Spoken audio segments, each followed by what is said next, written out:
এইটা হলো BR-23 ধান। এই যে আপনারা দেখতে পাচ্ছেন আশপাশে কিন্তু সমস্ত ধান কাটা হয়ে গেছে, কিন্তু এই ধানটা এখনও সম্পূর্ণ পাকে নাই এবং কি ঝড় বন্যা অনেক হয়েছে, কিন্তু এই ধান কিন্তু হেলেও পড়ে নাই কিংবা ঝড় বন্যায় কিন্তু পড়ে যায় নাই। আপনার BR-23 ধান, BR-22 এবং BR-41 এই ধানগুলো যদি আপনারা লাগান সেক্ষেত্রে কিন্তু ঝড় বন্যা সহজে পড়বে না, তবে একটু জেয়ারে ওঠে, অন্যান্য ধানের চেয়ে জেয়ারে ওঠে কিন্তু এই ধানটা।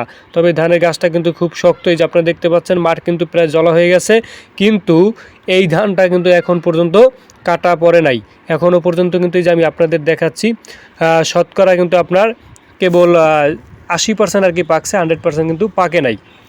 তো যাই হোক, মানে সব ধানের চেয়ে কিন্তু এই ধানটা আপনার এই যে কয়টা জাতের নাম বললাম এগুলো কিন্তু একটু দেরিতে ওঠে। তবে এগুলো ধানের কিন্তু ফলন মোটামুটি ভালো, এবং আপনার পানি যত পানি হোক না কেন তলিয়ে গেলেও কিন্তু এই ধানগুলো সহজে নষ্ট হয় না, 15-20 দিন কিন্তু পানি নিচে থাকতে পারে।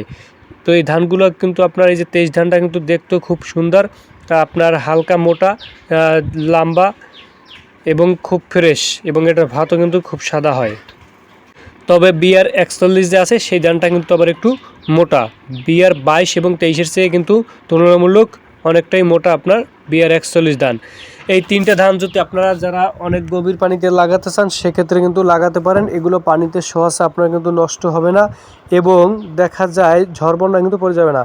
এখন যে ধানটা আমি দেখাচ্ছি এটা হলো যে দেশীয় জাতের একটা ধান, লাল পাইক্কা বলেন অথবা লাল শাই অথবা লাল জিরা, এই জাতীয় যে ধানগুলো আছে আপনারা দেখতে পাচ্ছেন ঝড় বন্যায় কিন্তু পড়ে একদম সব নষ্ট হয়ে গিয়েছে।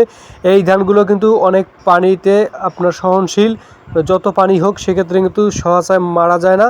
তবে এই ধানগুলো আপনার কিন্তু হেলে পড়ে যায়, হালকা বাতাস বৃষ্টি হলেই কিন্তু থোর মোহে অথবা আপনার ধান বের হয় ওই সময়, কিংবা ধান আপনার পাকার আগ মুহূর্ত কিন্তু এইভাবে আপনার পরে সব কিন্তু নষ্ট হয়ে যায়। তো এই ধানগুলো আপনারা লাগালে হিসাব করে কিন্তু লাগাতে হবে। ধানগুলো কিন্তু ঝড় বন্যা সহ্য করতে পারে না, তবে হ্যাঁ আপনার পানিতে কিন্তু তলিয়ে থাকতে পারে অনেক দিন, সে সক্ষমতা কিন্তু আছে। এখন যে ধানটা দেখতে পাচ্ছেন এটা কিন্তু স্বর্ণার যে জাত আছে সেই জাতের ধানের ক্যাটাগরি কিন্তু এই জাতগুলো। তো এই স্বর্ণা জাতের যতগুলো ধান আছে সেগুলো কিন্তু আপনার অল্পের মধ্যে কিন্তু আপনার বৃষ্টি বাতাস হইলেই কিন্তু পড়ে যায়, এবং ধান কিন্তু অল্পের মধ্যে গজ হয়ে যায়, নষ্ট হয়ে যায়। তো স্বর্ণা জাতে কিন্তু ফলন ভালো, গাছ মাঝারি হয়, এগুলো কিন্তু বেশি পানিতে লাগানো যায় না, যেখানে বেশি পানি হয় সেই জায়গায় কিন্তু লাগানো যাবে না। কম পানি যেখানে হয় সেখানে লাগাতে পারলে ভালো হয়, এবং এগুলোর ফলনও কিন্তু খুব ভালো হয়। তবে সমস্যাটা হলো আপনার বীজ যখন আপনারা ফলাবেন, বীজে যদি পানি পায় সেক্ষেত্রে কিন্তু আপনার দেখা যায় বীজ নষ্ট হয়ে যাওয়ার সম্ভাবনা থাকে। তো এগুলো আপনারা একটু উঁচু জায়গায় লাগানোর চেষ্টা করবেন, এবং যেখানে ঝড় বন্যা বাতাস কম লাগে সেই সমস্ত জায়গায় লাগাতে পারলে কিন্তু সবচেয়ে ভালো হয়। এটা কিন্তু একটা রিস্কের ধান। তো আমি মোটামুটি আপনাদের সাথে বেশ কিছু ধানের আলোচনা করেছি। এছাড়াও আমন মৌসুমে কিন্তু অনেক ধরনের আপনার দেশীয় প্রজাতির ধান আছে, যেমন দুধমনো আছে, মোতা আছে, তারপরে আপনার কালো জিরা যে পোলার চাউল আছে সেগুলো কিন্তু লাগান যায়। পোলার চাউলে কিন্তু অনেক জাত আছে, তো সেগুলোও কিন্তু আপনারা এই আমন মৌসুমে কিন্তু লাগাতে পারবেন।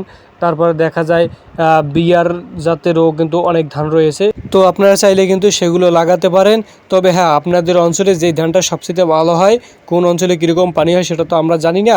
তো সেক্ষেত্রে আপনাদের অঞ্চলের পানি প্লাস ঝড় বন্যা ও ওয়েদারের উপরে ডিফেন্স আপনার ঠিক আছে বিবেচনা করে তারপরে কিন্তু আপনারা ধানগুলো লাগালে লাভবান হতে পারবেন। তো ধন্যবাদ। আপনারা যদি এই আমন ধান সম্পর্কে, এর বীজতলা কীভাবে তৈরি করবেন সে সম্পর্কে যদি জানতে চান তাহলে অবশ্যই কমেন্ট করে জানাবেন। আদর্শ বীজতলা কীভাবে তৈরি করতে হয় সে সম্পর্কে কিন্তু আপনাদের আমরা জানিয়ে দেব। ধন্যবাদ সকলকে।